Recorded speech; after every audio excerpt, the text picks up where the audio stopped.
Olá, queridos amigos e amigas, sejam muito bem-vindos. Um excelente dia para todos os corações que estão aqui nos ouvindo e nos acompanhando.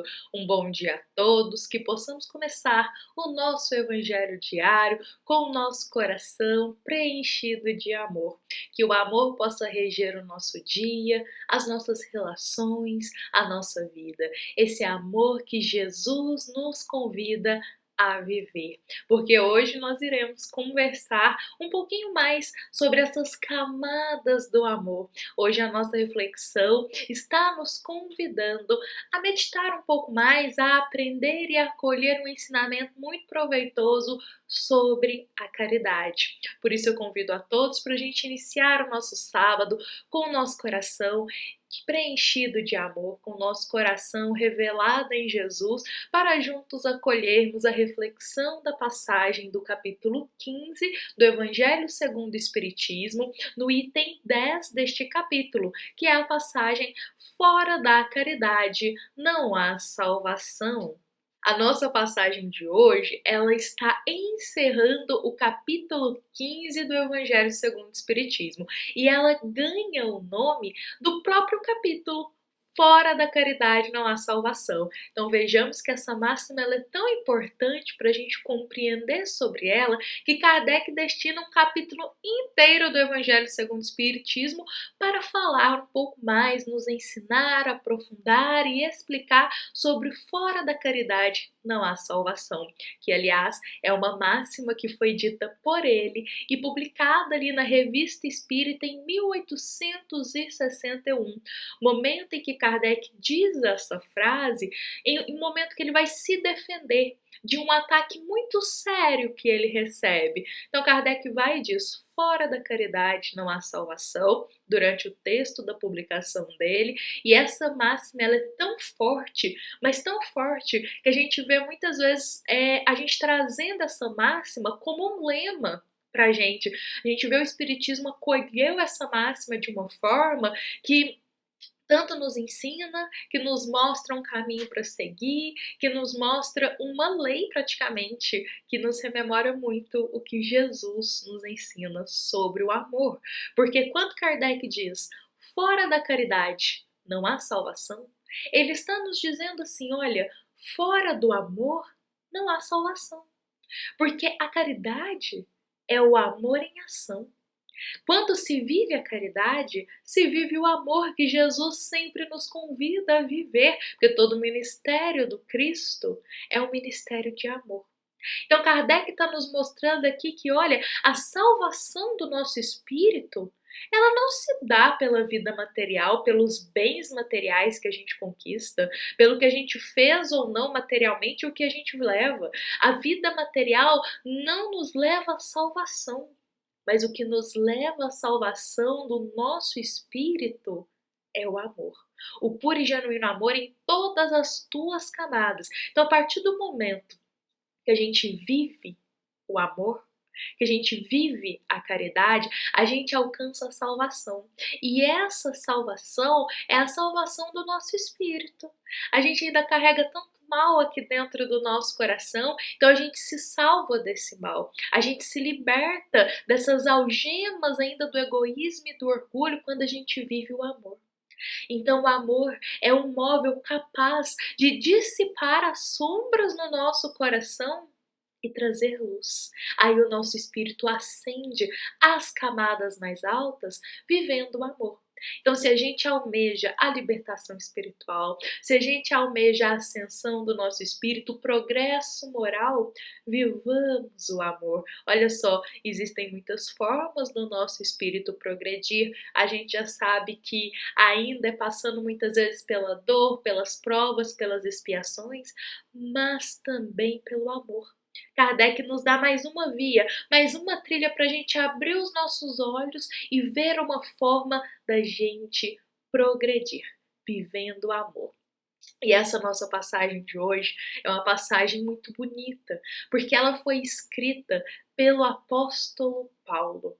Paulo que viveu a caridade, Paulo que é um exemplo para todos nós de transformação íntima, que nos inspira. A gente olha para a história de Paulo e nós pensamos, somos capazes também de extirpar esse mal e seguir no caminho do bem, e sermos servos, sermos filhos de Deus.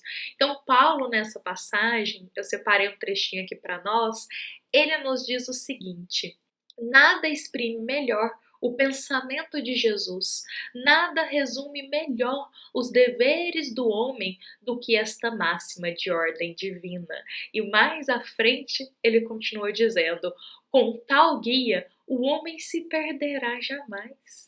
Então vejamos que se a gente vive o amor, se a gente vive a caridade, a gente jamais se perde. A gente jamais se perde nos caminhos das sombras. A gente jamais se perde no caminho do mal.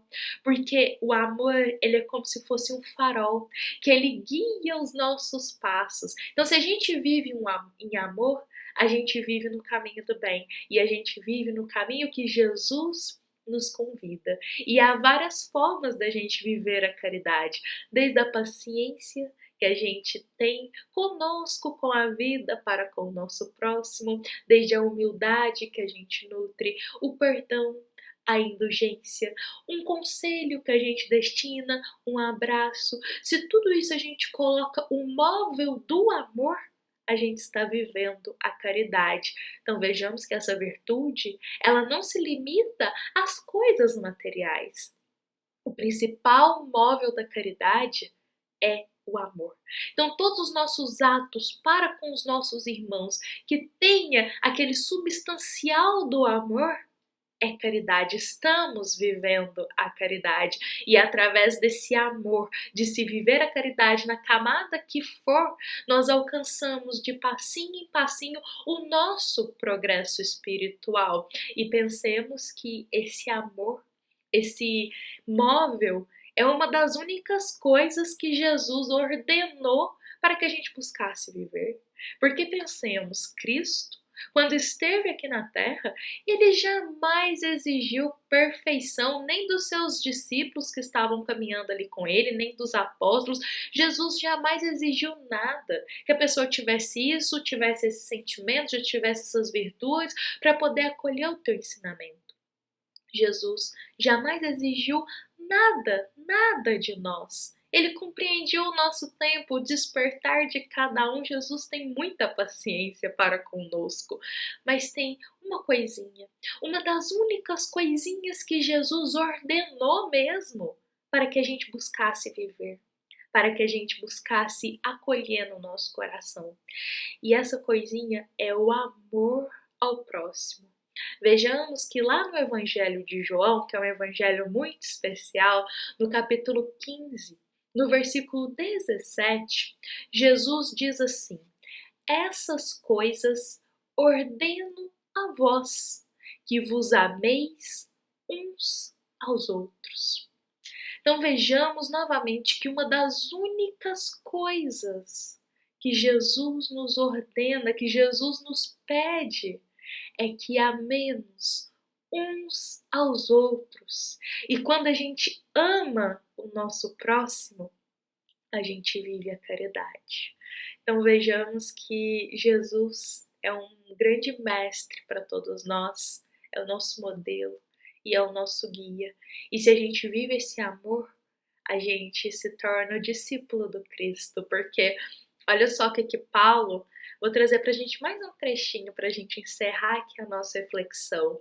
Paulo, nessa passagem de hoje, ele diz assim, olha, porque todos aqueles que praticam a caridade são os discípulos de Jesus, qualquer seja o culto a que pertença. Todos aqueles que vivem a caridade, que praticam o amor para o próximo, são discípulos de Jesus. Independente da crença, independente da religião, independente do que acredite ou não.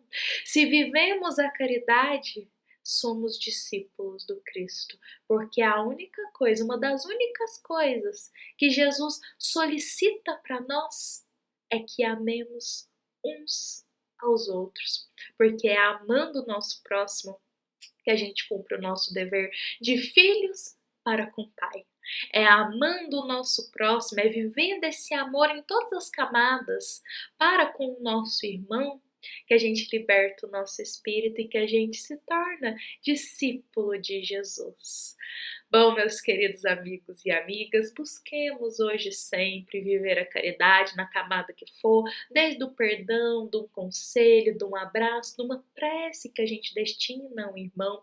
Busquemos viver essa caridade no nosso dia a dia, porque ela é um dos caminhos que nos leva à salvação do nosso espírito, que nos aproxima cada vez mais de Jesus.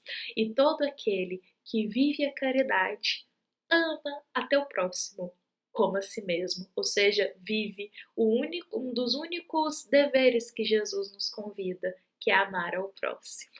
Bom, meus queridos amigos e amigas, essa foi uma mensagem feita com muito carinho, com muito amor, do Centro Espírita Luiz Gonzaga de Luminárias, essa casa espírita que tanto nos acolhe, que tanto nos ensina e que estamos aqui todos os dias às 7h30 da manhã juntos, unidos em um só coração para acolher um ensinamento. Esse minutinho que é um minutinho muito especial que a gente destina a estar aqui para aprofundar, para ver essas mensagens que o Evangelho segundo o Espiritismo concede para todos nós, como uma luz, como um bálsamo em nossa vida, como um momento de esperança também. Então eu desejo a todos que possamos ter um excelente sábado, um sábado com Jesus e que possamos tecer o nosso dia com muito amor, inspirados na nossa passagem de hoje.